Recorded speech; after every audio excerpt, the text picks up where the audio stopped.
podcast. Today we'll talk about how can you select your uh, pulse on your Treats app.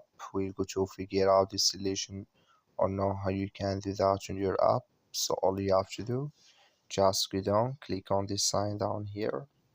When you just click on it here, then it's going to take you to your profile. So then all you have to do now, just go here above this sign, click on it. Then it's going to take you to next here. Then just click here on notifications. Then you come to next here. Then all you have to do, you just click here on threads in the replace here. Then you come to next here, you just go down, you keep going down here. So then you come here to pulse. In here you select who can see your poll here in this list. That's all you have to do. I wish you I give it. Thank you for watching.